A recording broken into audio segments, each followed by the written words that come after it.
Everyone, welcome back to the channel. मेरा नाम है शिखा और आज हम पढ़ेंगे अपना हिंदी का पाठ तीसरी कसम के शिल्पकार शैलेंद्र। स्टार्ट करने से पहले 3 इंपॉर्टेंट चीज़, अगर आपको कोई भी डाउट आए तो आप मुझे इंस्टाग्राम पे फॉलो करके डीएम कर सकते हैं। और अगर आपको ये पीडीएफ चाहिए जिसके अंदर आपको नोट्स भी मिलेंगे, इंपॉर्टेंट क्वेश्चंस भी मिलेंगे, प्रीवियस ईयर क्वेश्चंस भी मिलेंगे, मतलब all in one combined PDF चाहिए तो वो आपको मिल जाएगी टेलीग्राम पर। थर्डली, अगर आपको रेगुलर टेस्ट सीरीज में पार्टिसिपेट करना है तो you can follow me on WhatsApp channel 2। तीनों के link, Instagram, Telegram and WhatsApp के लिंक आपको डिस्क्रिप्शन बॉक्स में मिल जाएगी। Make sure you follow on all the 3 platforms. बिना किसी देरी के स्टार्ट करेंगे। तो ये देखो, शैलेंद्र जी के बारे में हम सबसे पहले जानते हैं।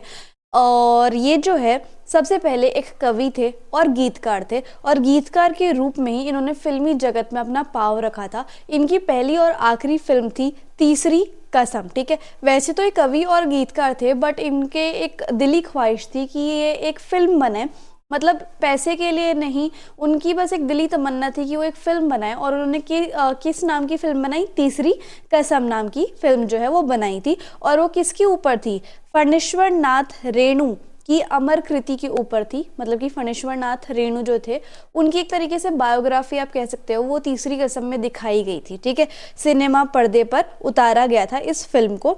और ये जो फिल्म है वो मील का पत्थर सिद्ध हुई थी, मतलब कि बहुत हिट हुई थी उस टाइम में, कि और कोई जो फिल्म है वो इस फिल्म की जगह जो है वो नहीं ले पाए थे। ठीक है, तीसरी कसम को आज इसलिए भी याद किया जाता है क्योंकि इस फिल्म को बनाने के बाद ये भी सिद्ध हो गया, मतलब इतनी ज़्यादा ये हिट इसलिए हुई क्योंकि हिंदी फिल्म जगत में एक सार्थक और उद्देश्य से भरपूर फिल्म को बनाना कितना कठिन और कितना जोखिम भरा काम है।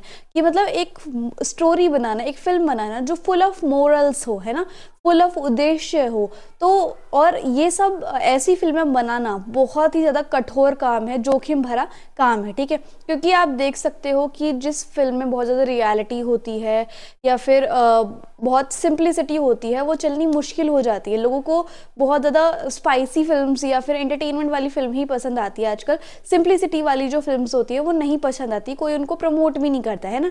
तो ऐसी जो फिल्में हैं वो बनाना बहुत ज़्यादा कठिन भी आप कह सकते हो, जोखिम भरा काम भी आप कह सकते हो। इस फिल्म को बनाना मतलब जब ये फिल्म पर्दे पर उतरी, सिनेमा के पर्दे पर, तो ये भी हमें सिद्ध हो गया, ये भी हमें साबित हो गया था। ठीक है, सो अब इस फिल्म में जो एक्टर है उनका जो एक्टर है वो कौन थे? राज कपूर जी। राज कपूर जी ने ही रोल किया था इस फिल्म में। ठीक है, जब राज कपूर जी की फिल्म संगम सफल हुई तो उन्होंने तो उस टाइम पे राज कपूर जी की जो फिल्में थी वो काफ़ी ज़्यादा सफल हो रही थी, एक के बाद एक वो हिट पे हिट फिल्म देते जा रहे थे।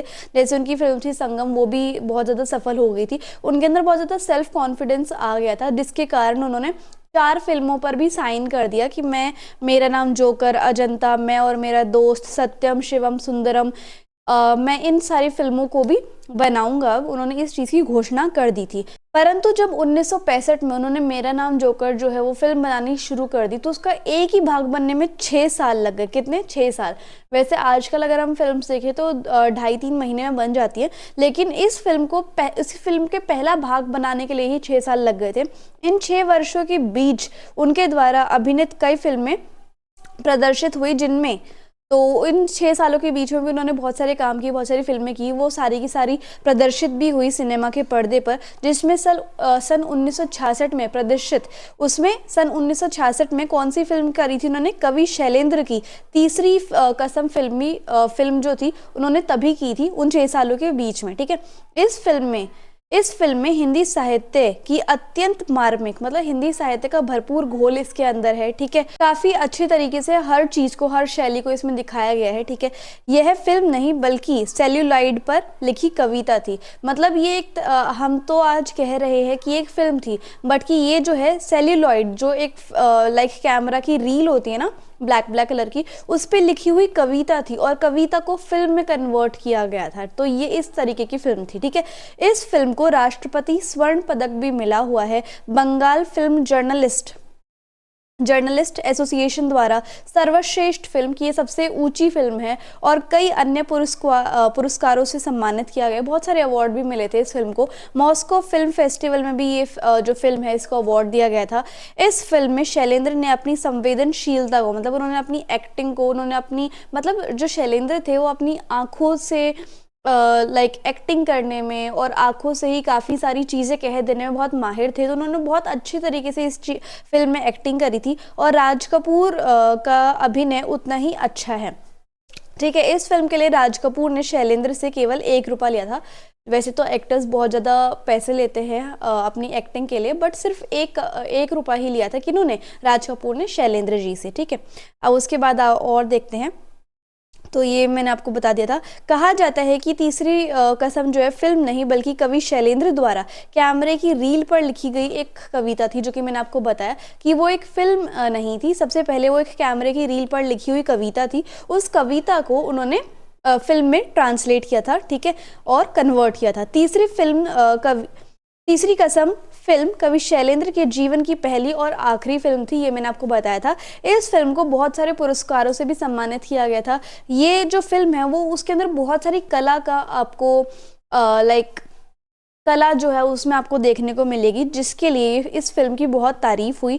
इस फिल्म में शैलेंद्र की भावुकता पूरी तरीके से दिखाई दे जाती है, मतलब शैलेंद्र जी के इमोशंस वगैरह, भावुकता, सब कुछ इस फिल्म में बहुत अच्छी तरीके से हमें दिखाई देती है।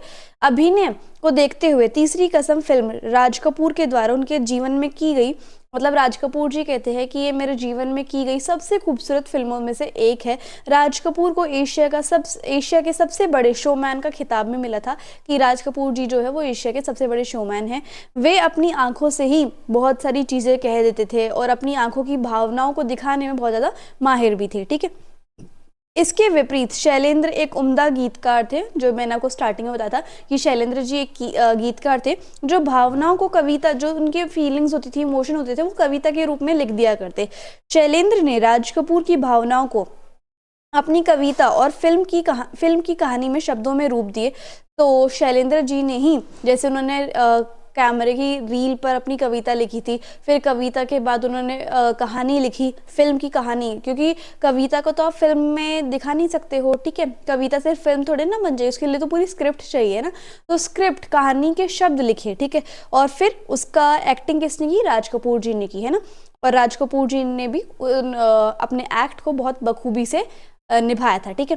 राज कपूर जानते थे कि तीसरी कसम फिल्म शैलेंद्र की पहली फिल्म है, इसलिए उन्होंने एक सच्चे मित्र की तरह बहुत अच्छे तरीके से काम किया और शैलेंद्र को ये भी बताया कि इस फिल्म में कौन कौन सी ऐसी चीज़ें हैं जिसकी वजह से फिल्म जो है वो असफलता की साइड जा सकती है। लेकिन शैलेंद्र को तो ज़्यादा अधिक धन संपत्ति का कोई लालच नहीं था कि मुझे धन संपत्ति कमानी है, हर चीज़ परफेक्ट होनी चाहिए, और ना ही उन्हें नाम कमाने की इच्छा थी। ये तो बस उनके मन में एक कामना थी और वो अपने आप को संतोष देना चाहते थे कि मुझे ये फिल्म करनी है और मेरी बस ये दिली ख्वाहिश है, मुझे ना तो नाम कमाना है, ना इतना ज़्यादा पैसे का मुझे लालच है।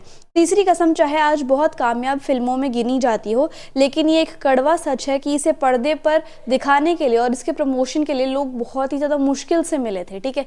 इस फिल्म की कहानी में जो भावनाएं थी उनको समझना किसी मुनाफा कमाने वालों के लिए आसान नहीं था। मतलब जो प्रमोशन वाले होते हैं, है ना, वो, या फिर जो मुनाफा कमाने वाले लोग होते हैं, वो ज़्यादातर स्टोरी पे फोकस नहीं करते हैं, वो चटपटी चीज़ें देखते हैं कि हाँ ये लोगों को ज़्यादा चीज़ ये अट्रैक्ट करेगी, वो सिंप्लिसिटी को नहीं देखते या फिर स्टोरी को नहीं समझ पाते, वो बस ये देखते हैं कि हाँ इससे पैसा बनेगा, इस टाइप से, ठीक है, या जो चीज़ें बढ़ा चढ़ा के दिखाई जाती है फिल्मों में उससे ज़्यादा पैसा बनेगा, तो कोई भी इसका प्रमोशन करने के लिए रेडी नहीं था।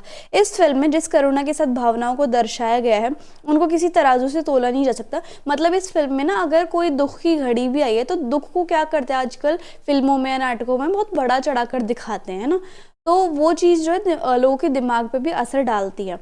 बट इस फिल्म में अगर दुख आया भी है तो वो बहुत सिंपल तरीके से दिखाया गया है, ज़्यादा बड़ा चढ़ाकर नहीं दिखाया गया है। तो ये बहुत सिंप्लिसिटी वाली फिल्म जो है वो देखी थी, पर इसकी जो भावनाएं थी फिल्म की वो किसी तराजू में तोली नहीं जा सकती। श्री 420 का एक गीत, तो एक गीत था बेसिकली जो आपने भी शायद सुना होगा, प्यार हुआ इकरार हुआ है, प्यार से फिर क्यों डरता है दिल। उस गाने में एक पंक्ति थी, वो कौन सी पंक्ति थी, रातें दसों दिशाओं से कहेंगी अपनी कहानियां, है ना। इस पंक्ति में जो संगीतकार है जय किशन, उन्होंने मतलब जिन्होंने संगीत दिया था इस गाने में, वो उन्होंने आपत्ति जताई थी, लेकिन उन्होंने बोला था कि इसको चेंज कर दो, कवि शैलेंद्र से बोला, तो शैलेंद्र ने पंक्ति बदलने से मना कर दिया था। वो चाहते थे कि हमें दर्शकों की पसंद को भी ध्यान में रखना चाहिए, लेकिन ऐसा नहीं होना चाहिए कि हम दर्शकों की पसंद को देखते देखते कुछ भी ऊट-पटांग दिखाने लग जाएंगे। एक जो फिल्म निर्माता है उसको कैसे काम करना चाहिए कि जो भी हमारा कर्तव्य है कि दर्शकों की पसंद को भी हम ध्यान रखें और जो उनकी पसंद है उसको अच्छा और सुंदर तरीके से बनाने की कोशिश करें, ना कि कुछ भी ऊट पटांग दिखाएं हम लोगों को, है ना।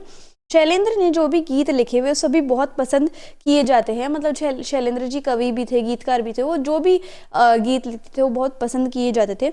उन्होंने कभी भी झूठे रंग ढंग या दिखावे को भी नहीं अपनाया था। उनकी जो गीत नदी थी वो दिल को शांत कर देने वाली थी एंड शांत कर देने वाली थी, और उस गीत का जो अर्थ था वो समुद्र से भी गहरा होता था।